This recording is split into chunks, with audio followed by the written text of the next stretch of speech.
Hi, and welcome to Board with Life News for June 25th. Today we're going to talk about the winner of the Kinderspiel des Jahres. We're going to talk about a new expansion coming for Race for the Galaxy. We're going to talk about Galaxy Trucker coming to iPad, the new game 5 Tribes, and the Kickstarter for Forge War. Let's get to it. Hi, I'm Chris, and welcome to Board with Life News. Hopefully the audio quality isn't too bad on this. It's storming outside, so I don't know if you can hear that or not, but if you can, sorry. In Board with Life News, Gencon Events. We have 3 different events that we're taking part in at Gencon this year, so definitely check below and find the links to go sign up for those. One of them is Board with Life Season 1 playing in the film festival because it's in competition for Best Web Series.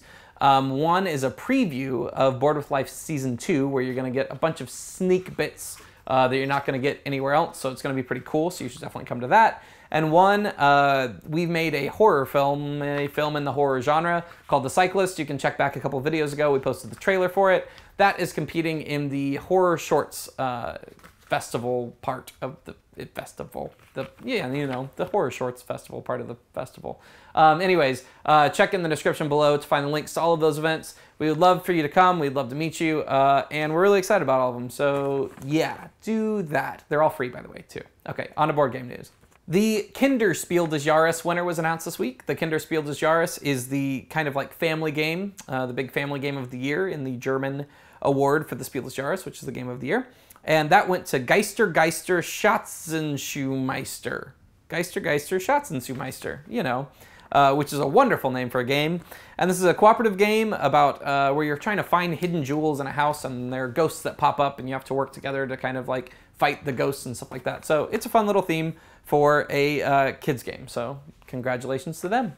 Other news, Race for the Galaxy, the fantastic, wonderfully designed card game, has announced that they are going to release their 3rd story arc for expansions. The way expansions have worked for that game in the past is they have these different kind of story arcs that have multiple expansions that are not compatible with each other. So this will be the same way where it's not compatible with other ones. The first one was The Brink of War. The second one was Alien Artifacts. This one is called Xeno Invasion. It's going to introduce 51 new cards, and it's going to introduce 2 new ways to win, which are either repulsing or falling to the Xenos, which are some aliens that are trying to kill you. You know how it is when you're racing for galaxies. I'm very excited about this. Race for the Galaxy is a wonderfully designed game. Lots of depth with kind of some simple mechanics. So yeah, let's see how that is. Up next, Czech Games Edition has announced that they are bringing Galaxy Trucker to the iPad in September. We've been waiting for this for quite a while, and they finally announced the actual date, and it's going to come out in September. Vlada sent some pictures over to David Newman, who is the guy who curates the Board Game Geek iOS news blog, and they look absolutely fantastic. It's not just like a straight port. They're actually going to have like cool animations and interesting things like that. Galaxy Trucker is an absolutely fantastic game. Vlada is an absolutely fantastic designer. Great news that this is coming. Also, Czech Games announced that there's going to be a digital version of Through the Ages, another classic game by Vlada. They aren't only just going to port it to iOS devices, and I think Android as well eventually, but they're going to be revising and updating the game. They're going to be doing some new artwork, which is great because frankly that game doesn't have great artwork. And they are going to be making slight tweaks to some of the cards and stuff like that that they've kind of figured out better balances for over the years.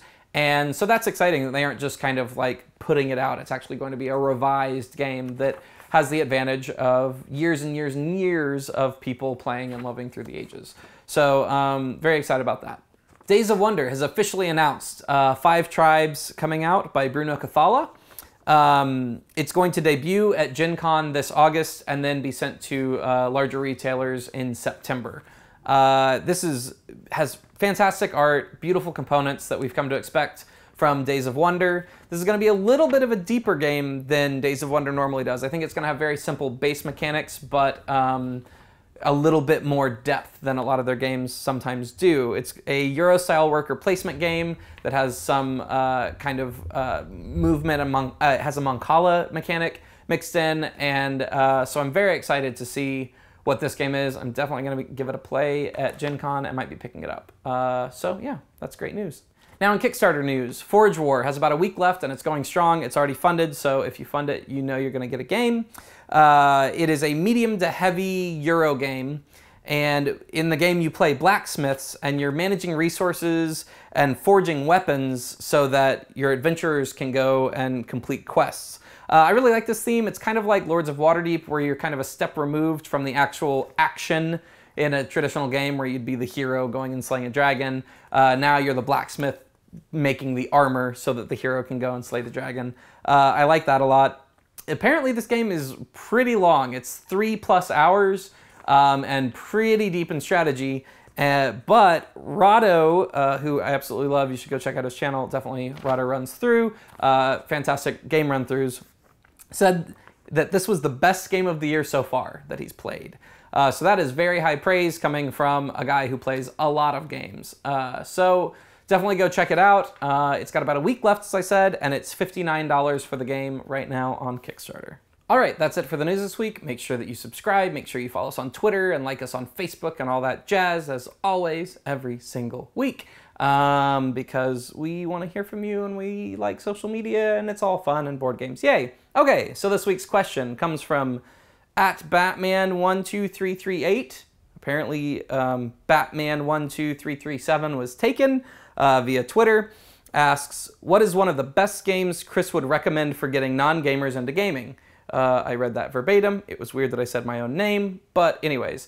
Some of the best games for getting gamers into gaming, aside from the classics that everybody knows and loves, Settlers of Catan, Dominion, Carcassonne, some of my recommendations would include, let's see here. I have had fantastic luck with Tokaido, which is a fantastic game by Antoine Bauza. It's absolutely gorgeous, so people are very interested in it. It's not directly competitive in the way a lot of people think board games are going to be that haven't played any board games. So I definitely recommend that one. I also recommend Takenoko, which is also, coincidentally, by Antoine Bauza. This one's very cute. Again, it's not directly competitive in a way, and I think that's something that puts a lot of people off from board games because they think of, you know, really heavy games or war games and things that are really cutthroat. And these are a lot of fun and kind of casual, and they're easy to understand, but they have a little bit of depth that you can kind of dig into. So I think that's really good. Another one that just got reprinted is Sushi Go. And Sushi Go is a card drafting game, a lot like in the theme of Fairy Tale or Seven Wonders, but it's very, very, very simple. It's kind of the core of a card drafting game. It's very, very cute. People can easily comprehend it, and it's just a coincidence, I guess, that they're all 3 Japanese themes, but a really good game and something that you could play at a bar or take with you anywhere, because obviously it's very small, has a very cute 10, and it's very, very inexpensive. I think it retails at like $12 right now. So that would be my 3rd suggestion. We've got more. We actually did a video way back in the day where Donald and I talk about these, so look through our videos for our, it's called top 3 gateway games that aren't Settlers of Catan video if you want some more suggestions. All right, that's the news for this week. Thanks for tuning in. See you next week.